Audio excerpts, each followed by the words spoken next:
What's up, everybody? Welcome to Podcast Now. I'm Alex, and in this video, I want to talk about the ending, and I do mean the ending, of Scream 6. I do believe the trailer shows it. I think it does a very clever job of showing it. I want to make this very clear. We're going to walk through every single frame. I'm going to explain exactly why I think this is the ending.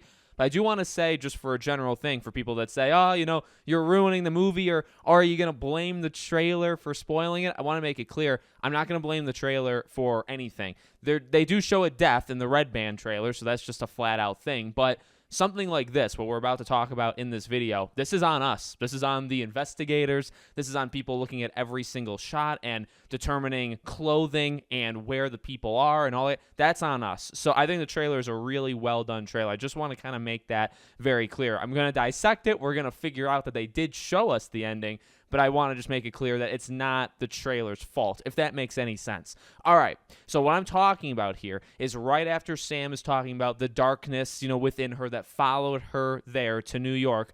Right after that, you have the shot of her holding an aged Ghostface mask on the street. It looks like it's on the street, right? And it's daytime. All of these things are important, okay? She's holding the aged mask, and it's in a jacket of some sort. Now, we will talk about this jacket because it's actually Sam's jacket. Then it shows Sam, okay?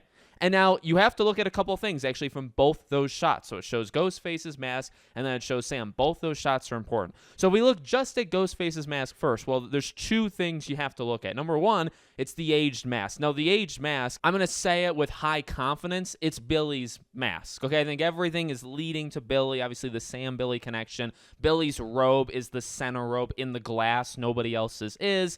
There is seemingly only one aged mask that's happening in this movie. It seems like there's one kind of clean new one, and then there's the aged mask. And the aged mask, I do believe, is Billy. So I do think that's his, which makes sense from like a Sam perspective.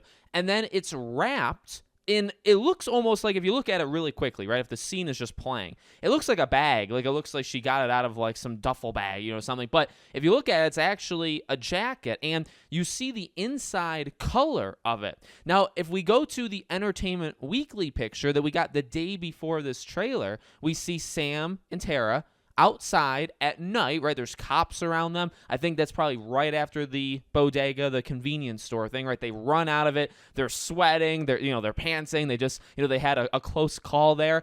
But look at Sam's jacket and look at the inside of it to our left. And what is it? It's the same exact color. So that is Sam's jacket. And that could mean a couple different things. We're going to get there of what that means. Did she steal the mask? Or was it given to her? Those are the two options that I've, come to understand, okay? Did she steal it or was it given to her? Okay, then you look at her. Now, this is the most important part, okay? So you have to look at her top, what she's wearing on her top. And you look at the strap, and there's blood. You can see blood on it. You can see blood as it kind of drips down. And then more importantly than almost anything, although that top is very important, you look at her arm. Okay, now if you look at the top of her arm, there's a bandage, there's a wrapping, okay?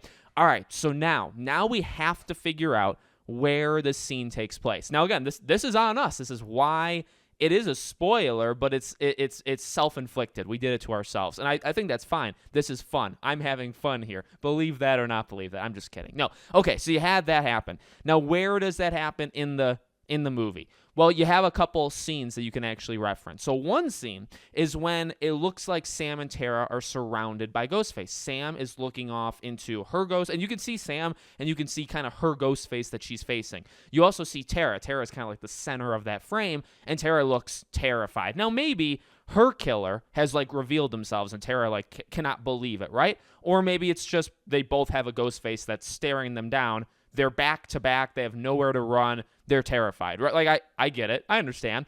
But that scene is more important than just Tara's face. Look at Sam. Okay, look at Sam. Her arm. In fact, you can only see one of her arms, but thank God it's actually the arm that we're looking for. It's her right arm. Nothing. There's no blemish, no nothing. It looks like it's a great arm, okay? But now we look at the scenes. There's a couple, actually. Now we look at the scenes where Sam is holding the gun straight out.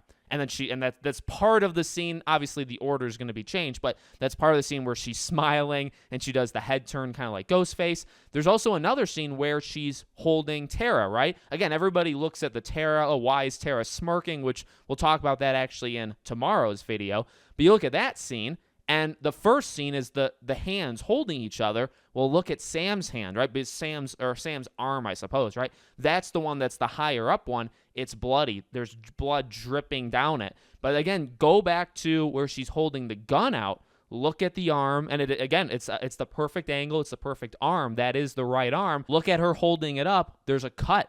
There's a pretty deep cut, it seems, right on that arm.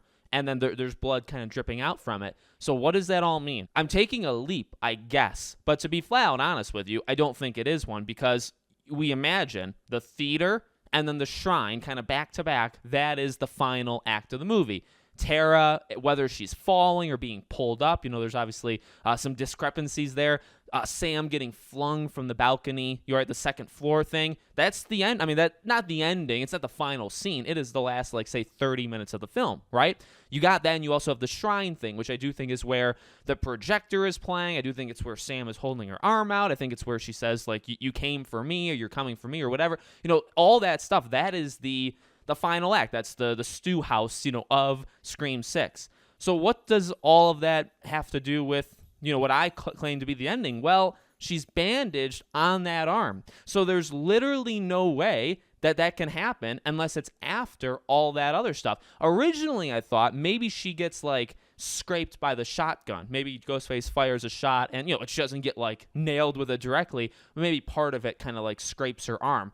But again, the thing that is important, not just about her jacket color in that Entertainment Weekly scene, but she's fine. They're both fine. So does that take away a little bit from the convenience store thing? Yeah, they're not going to get hurt. It definitely, at least it seems like. Maybe they're covering it up with their jacket, but again, you see how much blood is dripping from her arm in the later scenes in the trailer. Clearly, that's what was bandaged up. So we know Sam is alive. That's one thing, right? So you know the ending to an extent, but you really don't. You know Sam makes it. And Sam has Billy's mask. There's a couple other things, though, that are unclear. Who else is there? Is she literally flat out alone? I mean, you think about Scream 2, Sidney was alone. The final shot of Sidney kind of walking very, isolated. Now, the thing is, yes, a lot of people died in Scream 2, including even Randy, right? You actually go into Scream 3 having less people than Scream 2 had going in, right? Because you lost Randy, so you had 3 instead of 4. So, but at the same time, when Sidney's walking alone, almost like a Green Day, Boulevard of Broken Dreams, when she's walking alone, there's nobody there, but Gale and Dewey are both alive.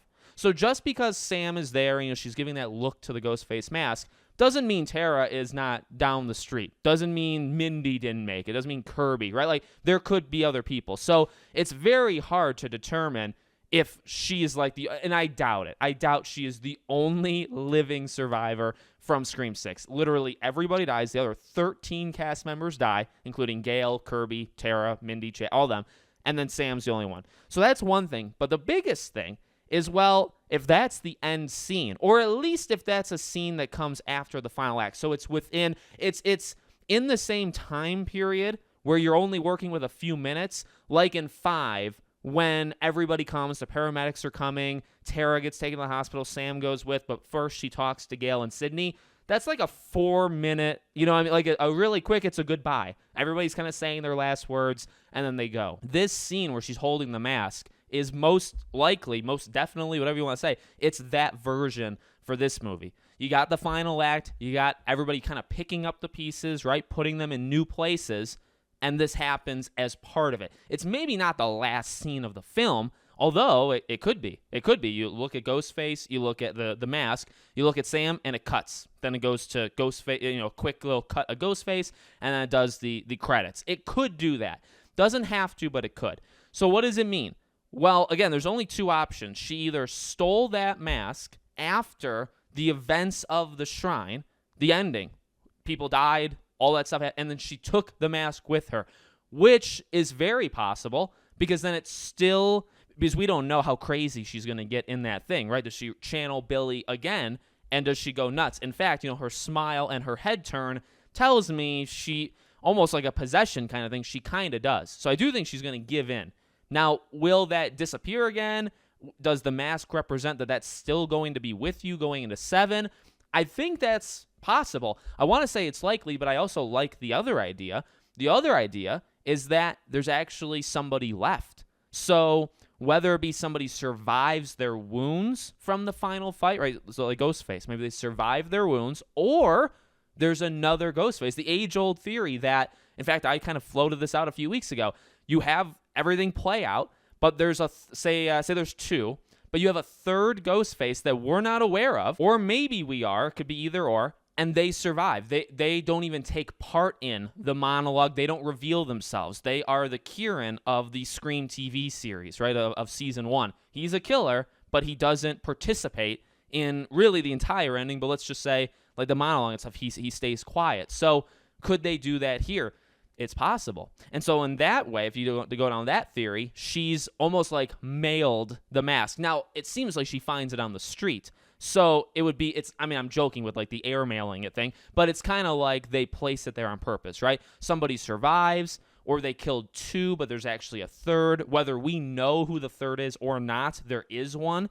And that third one delivers her, puts the mask kind of on the ground. They say, well, I know she's going to walk this direction. She will see it. And they put it there in her jacket. Now, the fact that it's in her jacket doesn't make you believe that she stole it more, right? Does it make like theory number 1 more possible? It's possible. However, you look at her. I mean, we talked all about this blood stuff. She doesn't have her jacket on, right? The reason you can see her arm and see it cut, and even the reason you can see the bandage in that one of the final scenes, is because she doesn't have the jacket on. So does she pick the jacket up at the end of the shrine sequence, or does she leave it there? Is it gone? Did she lose it? Is it almost like Jack Sparrow's hat, right, where it's just gone and it magically makes its way back to him? Like, how is it going to go?